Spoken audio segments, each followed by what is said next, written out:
So it's been a good few days now that the Etheria Restart beta has been out, so I hope everyone's been enjoying it. Personally, I'm really enjoying the game and I'm super looking forward to the release. However, I do think that at launch there is going to be a big disparity between the account level and progression of pay to win versus free to play players, and that's what I wanted to go through in this video. Now overall, I do think that it's a very free to play friendly game, especially if you don't really care about the PvP aspects. However, if you don't care about PvP like at all, then just go play Star Rail.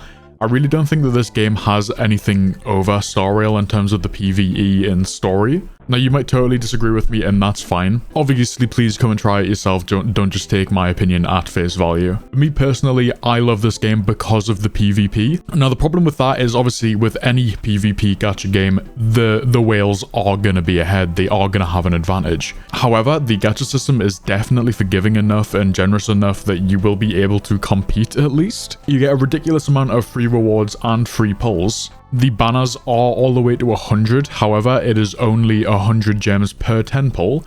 You do get a lot of free pulls too. Not to mention there isn't a 50-50, so overall it works out a lot cheaper and easier to get summons. You can also get the limited banner from the standard summon.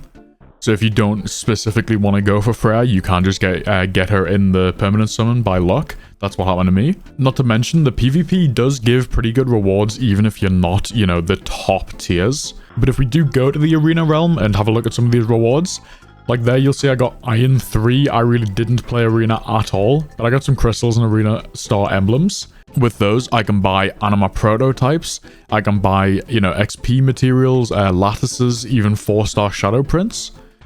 So that's pretty nice to be able to get. As you can see, if you do manage to get into the top ranks, you get 400 gems a week and 800 gems when the season ends. That's pretty nice. If you do manage to get top 100, you get a lot of extra rewards too.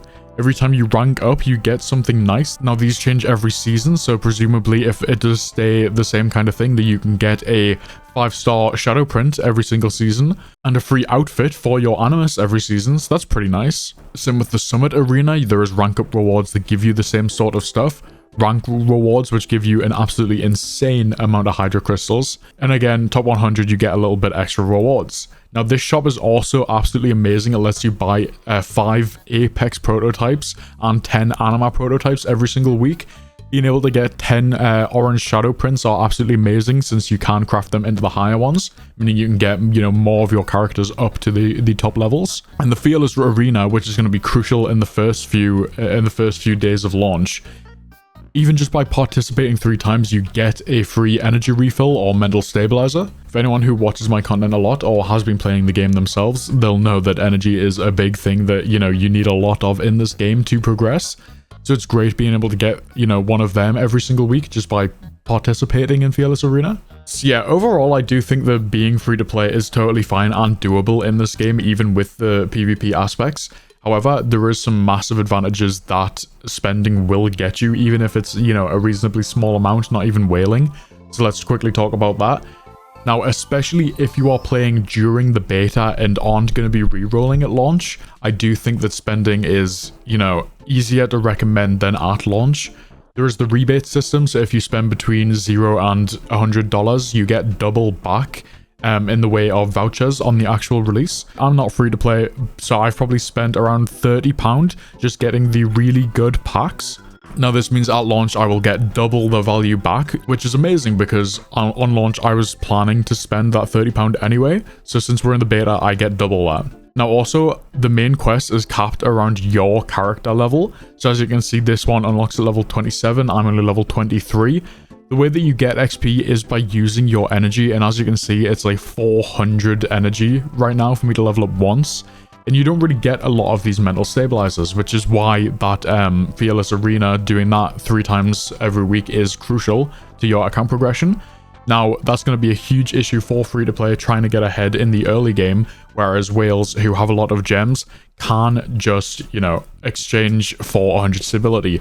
Now, even as a free-to-play, I would recommend doing one of these every day. The first one, if you saw there, was only 60 crystals for 100 energy. It then goes to 100 crystals per 100 energy. So you do get a little bit cheaper, and I do think that that's worth it. Me personally, what I am going to do is I'm going to get a team for Arena that's going to work. Something like this, honestly, I have, you know, Tiamat, and then you get her best in slot support for free from the event, which I presume that this will be a thing during the official launch. You do get a copy of Ling Luo. So I can plan ahead. You know, I have Tiamat and Ling Luo. I have a copy of Tsukuyo Mi, Freya, Leon, Shadow Sanya. If this was launched, I would be happy with the characters that I have right now. And at this point, instead of summoning with gems, I would be using my gems for energy refreshes. Now, if you don't want to do that, that's totally fair. I know that a big part of the reason why people play these games is for the thrill of summoning. Just me personally, I think that it is worth it in the first month or two to try and get as far ahead as possible, that I don't mind spending some gems. We do have enough for a temple here, so we can see if we can grab an SSR for the video. We can't. Do we get a Chiaki? Oh, a Sanya, though. That is great. I hope that I get her early on in my actual account. But yeah, I do think that's a massive thing for people who are spending. They are going to have a way higher abundance of gems, which means they're going to be more inclined to use the gems for energy. And I do think that's totally fair. A few days ago, I was level 20, and that was after playing the game daily, and I came up against someone who was level 27 in Arena. Now, obviously, I got my ass kicked, and that is pretty much what the global release is going to look like. And I know for a lot of people, that'll probably put them off the game, maybe. Not to mention the energy system, but some of the packs are also very, like, reasonable for the price, very worth it, in my opinion. This beginner pack here for less than $1 gives you 10 standard pulls. There's another one for about $15 that gives you a temple on both banners. So I do think that there is definitely some that are worth it. And if you are watching this before global release during the beta, I think that before the beta ends, you should make up your mind whether you want to spend or not.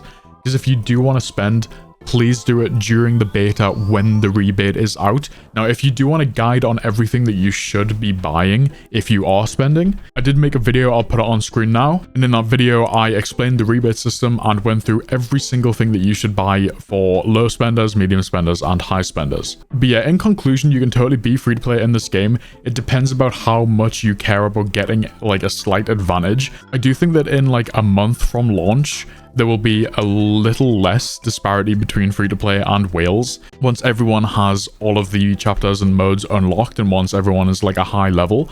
However, in the first like 1, 2, 3 weeks, when whales are going to be a way higher level, it's going to be hard for you to compete as a free-to-play in the arena. So yeah, go free-to-play if you want. It's totally doable, but you're going to have more patience than whales, pretty much. And if you do want to spend, there is a lot of really good packs that you'll definitely get your money's worth if you buy. But I hope the video was helpful. If it was, a like and subscribe would be appreciated. I'm going to be making a lot of Etheria restock content, so if you do like my style of video, a like and subscribe would be appreciated. And as there will be a lot of guild or union content as well as co-op content, if you do want a community to hang out with and play with, make sure to join my Discord, link in the description. And if you have any questions on Etheria Restart, please leave them in the comments. I'll either respond to that comment or make a video on the topic. But I hope you enjoyed. Have a good day. See ya.